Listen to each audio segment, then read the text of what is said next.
Respiratory HQ's Journey to Success podcast, the podcast specifically for RT students, because you all are the future of the respiratory therapy profession, and not everything you need for success can be found in your textbooks. I'm Tonya Peel. I am so excited to be here to give you a little guidance and insight, a few tips, maybe a few tricks to help you be successful on your journey through respiratory therapy school. Let's get started. Welcome back, everybody, and Happy New Year. Those of you that have been following this podcast probably realize I haven't produced an episode in quite a while. And the honest truth of that is I needed to take a little step back, take a little bit of a needed break. And I had surgery right after Thanksgiving that I have been recovering from. So it is good to be back. I want to talk today about probably something that is not traditional as a New Year's podcast. I think a lot of other podcasters probably talked about New Year's resolution or starting the New Year's doing things differently. I'm going to take a little bit of a different track with this. And what I want to talk about is mental health and burnout. And I think specifically for a respiratory therapy student, this is relevant. And actually, the reason I know it's relevant is one of my second-year students about final break time, the middle of December, contacted me and said, when you start doing a podcast again, it might be beneficial to have a podcast about burnout so that you come to the end of the semester really burned out. Is there a way to minimize it? What can you do? Is there a way to prevent it? And thinking about that, I think, okay, yes, it's relevant for you. But at the time she asked me that, my first response was that I had gotten to a point that I was so burned out, I couldn't think about doing a podcast. I couldn't think about getting online or getting on the microphone and talk about steps you could put in place when I had failed to do some of those steps myself. And I had gotten to the point that I was so utterly exhausted that I just didn't want to do anything. And I didn't want to be a hypocrite either and talk about how you prevent it when I was in the midst of having a little bit of a breakdown myself. So with that, I realized, oh my gosh, I better do something within the next month before we go back to school so I can be the type of teacher my students need to be, and maybe the type of partner in a marriage and the type of coworker that everybody else needs me to be. So while I thought I couldn't do a podcast, having processed some things over the last month or so, I think maybe I can be of benefit to some of you about talking about burnout and things that have helped me through it and things that I am putting into place at the start of the new year so I don't get in the situation I was in at the end of last year. So when we talk about burnout, I think that there are different levels of burnout. Everybody gets to the end of the semester in school, teachers and students alike, and it's a common phrase. I am so burnt out. I am so exhausted. And it's a true thing. And I think anytime that you set a long-term goal and you push constantly towards that, there is going to be a weariness that's going to be experienced. And if we can put things in place throughout that semester or throughout that process of achieving this goal, you're going to probably end up at the end of the semester, at the end of that goal, being less tired. But there are probably more severe stages of burnout. No, not probably. There are more severe stages of burnout that I think sometimes a person gets to that because of their failure to reach out for help when they need that. And the reason I say this is this was me, I think. So what I'd like to do is kind of just tell you my story. I'm going to kind of open up and be a little bit vulnerable here. I don't usually share these kind of things, but also people sometimes think that if a person's burnt out, it's because they're irresponsible with their time or irresponsible with their energy and what they're focusing on. And sometimes that's just not the case. Sometimes it's just life throws a lot of stuff at you at a lot of different times, and you just don't have time to heal from one tragedy before another tragedy strikes. And so I want to talk about that. I'm going to give you my story. I'm going to tell you how I ended up the way I ended up. And I'm going to tell you some things I did along the way that kept it from being worse than probably what it could have been, and some things that I've thought through to implement this semester. So here we go. I'm going to take us back to, I guess, probably the pandemic, which was 2020. I had 3 major life events that happened right before the pandemic. And these 3 events kind of have cycled through, have been in play during the last 3 years. And so one of those things was right before the pandemic hit. I had been having a lot of back pain and which migrated to hip pain. And by the time we figured out what was going on, I had a very severe case of osteoarthritis and was looking at hip surgery replacement, which is the surgery I just had, by the way. But we were trying to see how long I could tolerate the pain and the limited activity that I was dealing with, because I am relatively young for that. So the last 3 years, I've been dealing with this chronic pain issue and just altering my way of life to deal with that. And so this plays in throughout this whole thing. The second event that happened is that my stepdad was diagnosed with dementia. And those of you that have family members or friends that have had this diagnosis, you are going to understand when I say this. This is a terminal diagnosis.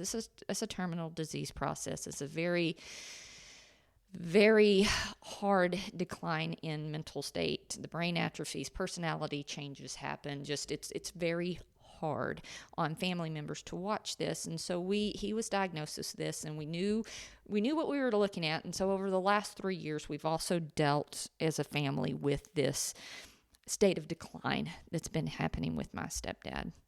And the third big thing that happened, it wasn't like it was all of a sudden happened, but my sister had been an alcoholic all of her life, and through various times has always struggled. And times she struggled more than other times. Sometimes she had it under control. But right before the pandemic, she started struggling quite a bit more, and in that struggle started isolating herself from our family. And so these 3 things, as I tell you my story over the next, what has elapsed in over 2-3 years, kind of have weaved itself through there and have been a constant source of struggle, really, for me, constant source of stress, constant struggle for our family. All right. So we all went through in 2020 the pandemic hitting, and I'm not going to talk about how horrible that was. Healthcare workers, those of you that are listening, and the struggles you went through, I cannot imagine. I consider myself fortunate to have been a teacher and not have been in that situation, because I don't know that I wouldn't have handled it as gracefully as some of the healthcare workers that I have seen handle that. But as an instructor, this was a source of stress too. Not near what healthcare workers, not near that. But from going from a face-to-face class to transitioning everything online and still dealing with that transition was a constant source of stress and worry and extra work to change that transition. So we went through that. And during that time, I always laugh and say that my COVID project, because everybody had a COVID project, right? My husband and I were building a house through that, which, while that's a very happy thing and it's a very fun thing, it's a very stressful thing. And we had just moved into our house probably in mid-June of that year. And about 10 days afterwards, my niece, who was in her mid-20s, got into a horrible car accident and was care flighted to a facility in Reno, Nevada. We have absolutely no family in that area of the country, and my niece had absolutely no support system in that area either. And so this car accident was pretty significant. She had a really bad closed head injury. She had multiple fractures. So the family all flies up there. We are of the assumption her ICPs were really high, that she was going to pass away. And so we all gathered there, and lo and behold, she didn't. She was on the vent quite a while. And so we had to, as a family, figure out how we were going to take care of her. And basically that meant me, my mom, her mother, my sister, Tracy, and her dad were taking week turns up in Nevada to be at bedside with her and just help out and give that support.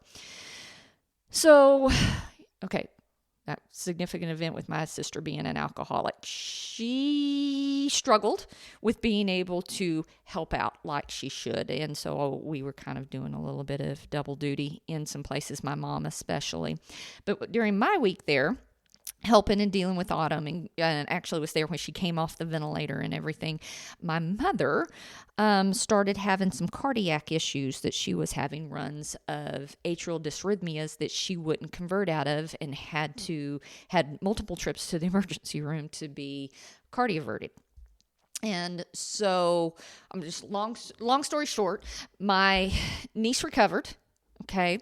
But the next year, mom went through this period of time that she was she had several surgeries, two of them being cardiac ablations, to deal with this issue. And each time she had an event or this issue, I would travel back home and be there to take care of her, because my stepdad was declining with dementias, not able to drive, not able to help her with the care that she needs when she's at home after these surgeries. So I was running back and forth between Weatherford and Midland to kind of help her out with that. Got that taken care of. Rolled into 2022 and had about 3 months of peace. Things had settled down everywhere, and we thought we were doing good. We were still dealing with issues with my sister. My hip was still hurting. My stepdad was declining in his dementia. But hey, that's life, and we were dealing. Well, so at the start of the year, February-ish, a friend and I were talking about me starting an online company, and so started Respiratory HQ. And had just gotten that up and running, got my little LLC license, and started doing work into that. And in March, my sister passed away from chronic alcohol abuse, complications of that. And she, had spiraled into an addiction. She had isolated the family, and she died. And that's when I think I really started not handling things well. And I'm not going to talk about it all that much. I don't know if I can all that much, but I'm just going to suffice it to say that my main emotion in the whole grief process with her has been anger. I mean, I carry a lot of anger even to this day with her. That she died, and that my mother is experiencing this grief from the loss of her daughter, and I cannot imagine what that feels like, and that mom's having to go through this, and I cannot fix that for mom. And it's a grief to lose a sibling unlike anything I've known. I lost my dad in 2016. This has affected me more than the death of my father. And I guess it's because you always know you're going to lose your parents, but to lose a sibling that's younger than you question your own mortality. And then the bad thing about death that people don't think about until they're in it is there's a whole year of the first Mother's Day that my mom went through knowing she had lost a child. My sister's, her birthday that first rolled around, Thanksgiving without her, Christmas without her. We're dealing with this whole year of firsts, and it's just... And I'm dealing with it with anger, and anger will wear you out. And that's really all I'm going to say about that. So that's been this issue this last year. And about August, Mom had COVID in the summer, had a stint in ICU with COVID pneumonia, and we didn't know what was going on there. Went back home to take care of that. And then in September, my stepdad had progressed in his dementia and his physical decline also, that he had a bad fall. And we ended up right before Thanksgiving doing all of the work to find a memory care center that he could go to, because mom is at the point that she is no longer to physically care for him at home. And so we've dealt with all of this year, or this last year. And in the midst of this, had all this chronic pain that I was dealing with my hip, had been going through, physical therapy and plasma replacement therapy and steroid shots and stem cell replacement therapy. Well, I kind of got just tired of it and scheduled hip replacement surgery. And so I had a hip replacement the end of November of last year. And so in my mind, I had just been struggling with these issues that really were not of my own making, quite honestly. Sometimes life just throws something at you time and time and time again, and you don't have enough time to deal with it and process and heal from it before the next big event happens. And I think that's a big contributing factor a lot of times to burnout. I had 3 years of not really being able to process and deal with things before the next thing came up that I had to deal with. And so, to be quite honest, I was looking forward to having surgery.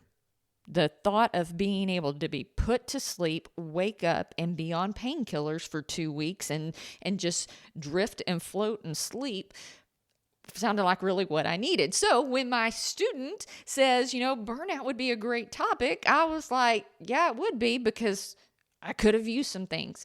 So that's my story and how I ended up where I ended up. What I'd like to talk to you now is about things that I had done all along that I think was beneficial, things that I implemented last year knowing I was struggling with some things that have been beneficial, and things that I've spent the last month thinking about with the help of a counselor, so that I can better manage things that happen in the future. Because if we're going to be honest, the next big event is more than likely going to be the death of my stepfather, and then my mother dealing with that. And so putting things in place for me now so I can better deal with things in the future, and then continuing on working on healing through what has happened over the past 3 years. So that's where we're going next.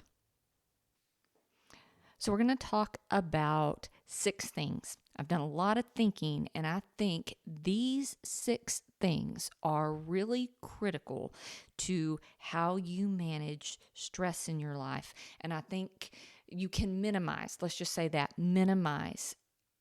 your reaction to things and minimize burnout if you think consciously about these 6 things. Okay, so the first 3, I wasn't a hypocrite about. I really did these things or implemented them when I realized things were a problem. So number 1, you have got to take care of your body. Your physical health is so important. And what's integral to that is eating right and making sure you stay hydrated. You cannot expect your body to perform if you are not fueling it right. Okay, I am a firm believer in diet and exercise. It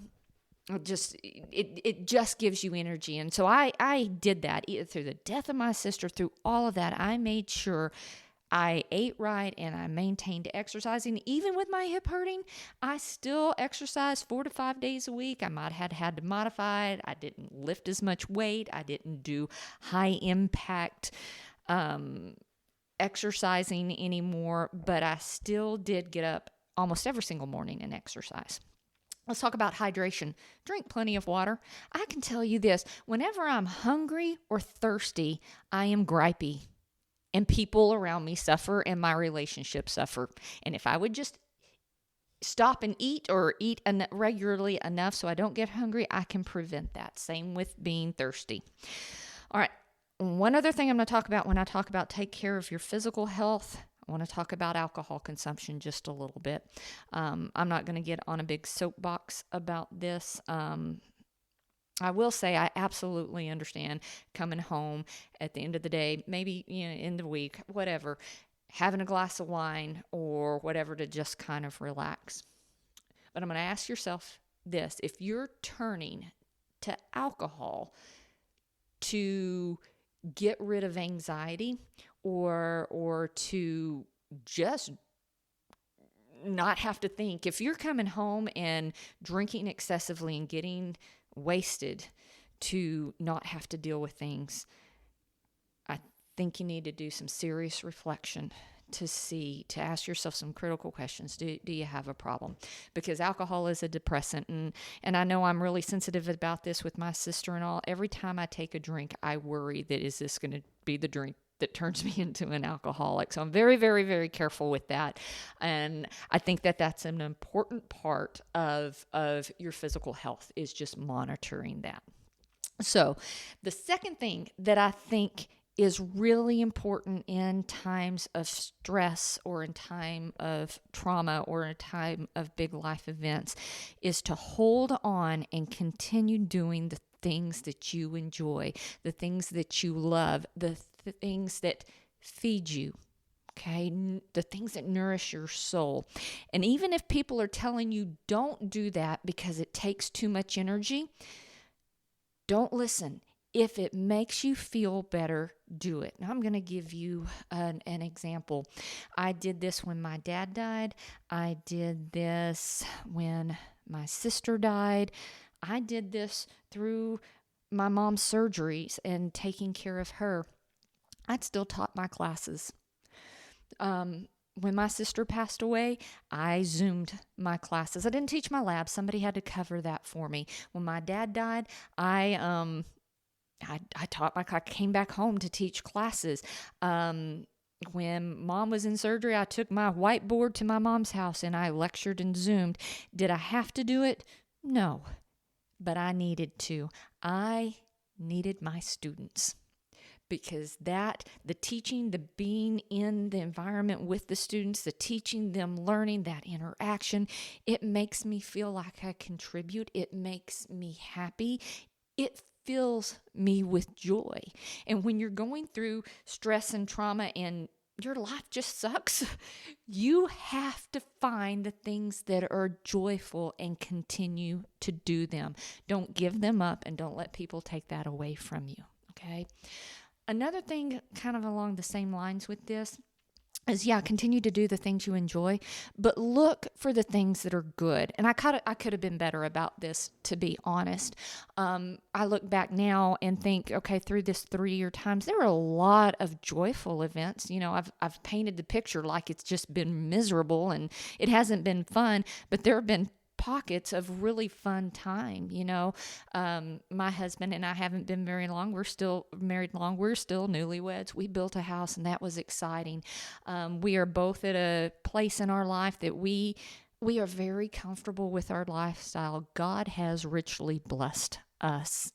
And I should consider that more often and be thankful and grateful about that. And as hard as the death of my sister has been and going through mom's heart issues with her, she and I have had some just amazing mother-daughter time. And for me, my mom's my best friend. I have no doubt that when she passes, I'm going to have absolutely zero regret about not spending enough time with her. So that has been something that in hindsight that I've been able to do and been able to take from and enjoy, that has been, it's filled my soul. The relationship my mother and I have, it's always been a deep, very, very rich relationship, and it is even more so now. So focus on some of the good stuff in your life, because I promise you it's not all bad. The third thing, this is a big deal. And this is something that I struggled with. It took me a long time to come around to this, but you need to reach out and seek professional help when you need it.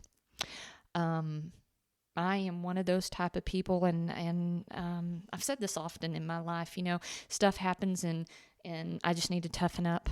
I need to work harder. I need to pull up my big girl panties and deal with it. I need to toughen up, buttercup. These are phrases that I use. And God, when Tracy passed away, there was no toughening up. There was no working harder. And I probably did. I probably drowned myself in respiratory HQ trying not to think about it, but I was angry. And I remember, well, really three specific events that I let that anger impact those around me. And so it came down to the point that I just, I realized if I kept going the way I was going to ruin my marriage. I was going to ruin my work relationship. Hell, I might have been even going to ruin my job the way I was acting with some things. So I did. I have a really good counselor that we see each other regularly, and she has helped me through several things. It's not just all talk therapy. A lot of people think it's just counseling is just talking about it. It really, really isn't. They have some science-based techniques that help the brain heal from traumatic events. And my counselor has helped me a whole lot. So there is no shame in reaching out to somebody that has the knowledge to help you build skills to deal with things in life. Because quite honestly, if I could have fixed myself by myself, I would have. And I couldn't. So reach out for help. And if that help even requires a little bit of pharmacological therapy in terms of antidepressants or anti-anxiety meds, don't be scared of that either. Because really, when you go through events long enough, we all have periods of depression, right? And I remember her specifically asking me one day, do you think you're depressed? And my response was, well, yeah, I'm depressed. This last year has sucked, but I don't suffer from depression because that's a chemical balance. And she told me this. She told me that when you deal with traumatic event after traumatic event after traumatic event long enough and you don't heal properly, there's actually brain chemistry involved in that can lead to depression. And I didn't believe her and did a little research on my own, and you know what? That's right. So if part of this help means you need a little bit of medication to get you over that hump, it doesn't have to be forever, so don't be scared of doing that either. Okay, so those are three things that I feel like during my process that I did incorporate, and I feel like that they were things that definitely helped me, things that if I hadn't have, I think I'd be in a worse situation now and not coming out of it. But things that, with the help of my counselor, that I've realized I need to be better at. I thought I was pretty good at some of them, but I'm really not. So these next three things are things that you might want to think about employing. Number one is, personally for me, I need to set better boundaries. And I'm pretty good about saying no to certain things, but then I volunteer for some things that I don't really want to do, and then I'm obligated to do them, and then I'm resentful about them, or I commit to something, at this time it's 6 months in advance, and by the time the 6 months gets here, it's something that I really don't want to do. I didn't really want to do it in the first place. So I just need to be better about setting boundaries, because when you say yes to everything, you have a tendency to do too much, and you don't have enough time to take care of yourself. So setting boundaries is a really big deal. Another thing for me, maybe for you, is how you deal with, I'm going to say, workflow or situations in life. Like if you are a procrastinator and you wait till the last minute to do things, the last minute to study, or the last minute to do things that in your personal life, that leads to a significant source of stress trying to get everything done right before the deadline. Okay? So thinking about not procrastinating is a big deal. Now, I have the opposite problem. I am not a procrastinator. As a matter of fact, when an email drops into my inbox, I quit what I'm doing to address that so I can knock it off my plate. When I have a deadline to turn in something at work, I try to turn it in just as soon as possible. If the deadline's a month away, I'll do it when I have my next free bit of time to be done with it. But there was just one instance last year, as a matter of fact, that I had a month to do something and I did it right off the bat, and somebody decided they wanted it changed. I did it again, submitted it, and then they wanted it changed again. I ended up doing something 3 different times that, had I just waited a little bit, not procrastinated, but waited to closer to the deadline, I would have only had to do that once. Now, while that's not my fault that I was changing things, I could have minimized it by just being a little bit more patient. So I'm trying to do that also, not to be so anal about getting things done right off the bat. All right. And the last thing, this is the one I'm really working with myself on. I'm calling it quit doing stupid stuff. Okay, I guess if we're wanting to pretty that up, we can say don't set unreasonable expectations or unnecessary expectations. And I'm going to give you the prime example. This podcast. When I'm passionate about something, I enjoy doing it. But somewhere along the way, when I first started this, I had this goal of producing one a week. Because, one a week shouldn't be all that bad. It's, 20 minutes, talk about what I want to talk about. Well, when the new wears off or you don't have a topic, it is then a burden to meet that goal. And I don't even know why I set that goal in the first place. Nobody's going to get hurt if I don't do a podcast. My heart's not going to be in it. I'm not going to enjoy it as much. And so that was something that I set for myself that was stupid. It causes me an undue amount of stress. So one of my big changes that I'm making is in regards to this podcast. I'm going to continue to podcast when a topic comes up that I feel passionate about. I don't really know where that goes right now. I think I want to talk about resumes maybe and bring some department directors in maybe so they can talk about the interview process and what they're looking at. That sounds like a good idea, but I don't know yet. And I'm not going to worry about it. I'm not going to worry about putting my energy into some unreasonable or unnecessary goal that if I don't meet it doesn't hurt anybody and it just makes myself have a considerable source of stress. So I'm trying to make decisions and asking myself, is this stupid? And if it's stupid, if I don't do it, is anybody going to get hurt? And if the answer is no, nobody's going to get hurt.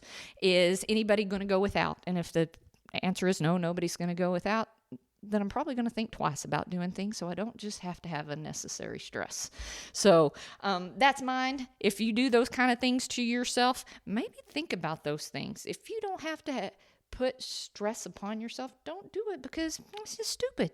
It's just an unnecessary source of stress. All right, so let me go back and summarize those. How do we prevent or minimize burnout? Number 1, take care of your physical body. That means eating right, drinking plenty of water, exercising, and watch out about that alcohol intake. Number 2, hold on to what you enjoy through the hard times. Make sure you are partaking in something that fills you, that makes you happy. Number 3, don't be afraid to seek professional help. Number 4, set boundaries. Number 5, think about your workflow. Don't procrastinate, but maybe don't be the one that gets things done within 2 minutes of having a deadline set. And last but not least, quit doing stupid stuff. Do not set unreasonable or unnecessary expectations upon yourself. So that's it for today, folks. Usually I end this by telling you what we're going to do next week, but I'm not doing stupid stuff. I don't have a topic for next week. But if there is a topic you want to discuss or have an idea of something that would make a great podcast, hey, email it to me and let's see what we can do. You can email it to me at tpeel@respiratoryhq.com. And if you're interested in seeing what Respiratory HQ is about, just go to my website. It's www.respiratoryhq.com. You can sign up for some free instructional resources. There's very inexpensive mini courses to help you with things that you might be having problems with. And there's also opportunities for comprehensive reviews to help you with your credentialing exam. So those of you that are respiratory care students and you're starting this semester, I hope you have a wonderful semester. Study hard, but be good to yourself. See you soon.